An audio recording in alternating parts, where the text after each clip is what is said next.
I'm working though, so I'm not able to just go out and really see London. I think I'm going to go see a Shakespearean play this evening. Yeah. Yeah, I think we're going to do that. Sure, the Archandroid, it is a follow-up to Metropolis, Suite 104 to Chase. It's a 4-part series, and this is Suites 2 and 3 combined, which make up my first full-length album. It's an emotion picture for the mind. We wanted the album to evoke emotions that we just hadn't been in touch with in a long, long, long time. It deals with the Archandroid. There was a quote from Metropolis, Rick Slang's Metropolis, that said the mediator between the mind and the hands is the heart. And I consider myself the heart, the music that I create the heart, to unite us, not to divide us, to be the mediator between the oppressed and the oppressor, the haves and the have-nots, the minority and the majority.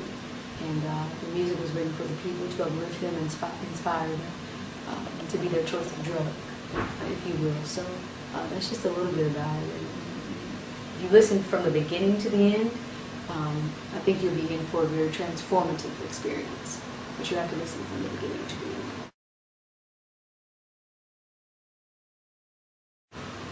My inspiration, it comes from the people. Again, I come from a very working class family. My mother was a janitor, my father skilled trash trucks, and my stepfather, who's just like my father, works at the post office now. And so I wear a uniform paying homage to them, my black and white tuxedo. It's just really my responsibility to create music, or to create a different perspective, to give them a different perspective that motivates and inspires them, keeps them moving and encouraged. In terms of the eclecticism, I have a very diverse palette. I mean, I'm growing up in the iPod generation, where if I put my iPod on shuffle, I can take a Jimi Hendrix and then Judy Garland next, or a Bach or Rachmaninoff and then James Brown. Like, that doesn't alert me. It actually is the element of surprise that I love about it. And that's why, I guess we're just a lover of great music. We're not really into doing anything different for the sake of doing anything different. It's about creating great music, and there's a lot of great music that was made in the 50s and 60s and 70s and so forth that we pulled from and we felt was appropriate. Yeah. Long story. Yeah? Yeah, it's quite boring. But I studied at the American Musical and Dramatics Academy in New York, and I enjoyed it there. But I wanted to create my own musical, so I left. I learned a lot, and I still have my books. But I'm a writer. I've been writing plays since I was 13 years old. I was in the Young Playwrights Roundtable, and so I've just kind of always had my way of wanting to develop my writing skills and create my own musicals. So I moved away to do that. And Atlanta, no real special reason, but I think it was a good place to start. One of the best decisions I made was to move there, because I was able to start my own business as an independent artist. When I first moved there, I was living in a boarding house with 5 other girls, and I was literally selling my CD, The Audition, an independent release that I pressed up out of my house. And I was working at Office Depot, and I had just gotten fired for using the computer to respond back to one of my supporters for buying the song. And Big Boi heard it, and he put it out. Big Boi Outkast. So that's kind of how this journey began on a higher level. Yeah, he's like family. He understands the industry. There's so many highs and lows. You have to stay in the middle and balance, tightrope through life. Very balanced in it all. And, we've had off-the-record talks. And so it was just very appropriate for him to come, give his perspective on how to keep his balance. This is a partnership. I'm actually signed to the Wonderland Art Society, which is my own recording label. This is a partnership, very unique one. And Sean Combs is a huge endorser and campaign, advisor to Wonderland. He believes in us creatively. He doesn't have anything to do creatively with what it is that we put out. He supports it and wants people to know about it. And so that's how our relationship is. I didn't have a whole lot of influences growing up. There were a lot of great singers, but I was too busy in talent showcases and writing, and I didn't really have time to get into artists. Of course, I loved like Lauryn Hill. She was an inspiration to me for a woman role model.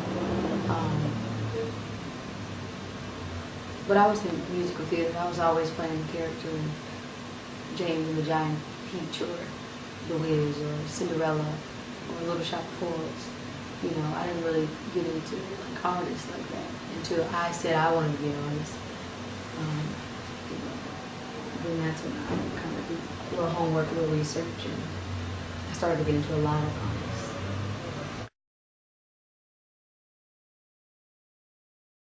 My freedom.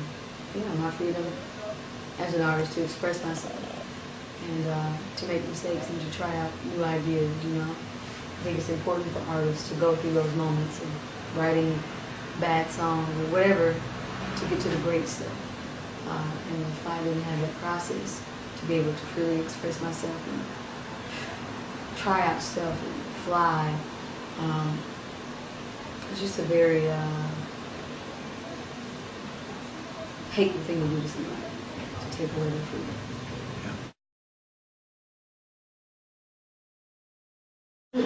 No, I don't get caught up in the whole accolades and I'm doing this so I can get this. No. I try to make sure it's quality, make sure the music is jamming, that people can really be inspired by it and believe in it. And that I'm moved by it, too. As long as those things are in place, then I think everything else would just be Easter eggs.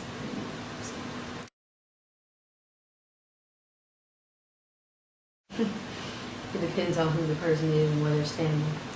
They can expect to pick me up while I'm crowd surfing, or get water splashed on their head, or feel the Holy Ghost. I don't really know. I'm excited. I don't know what I'm going to do.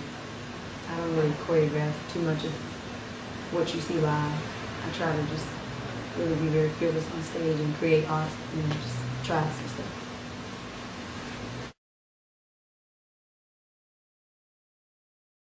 Right now, we are working on a visual for every song on the Archandroid with a very strong narrative. So we're creating our movie, if you will. The graphic novel, the Archandroid, will be coming out. We're already finished with the illustrations by Chad Weatherford, and Chuck and I wrote the graphic novel.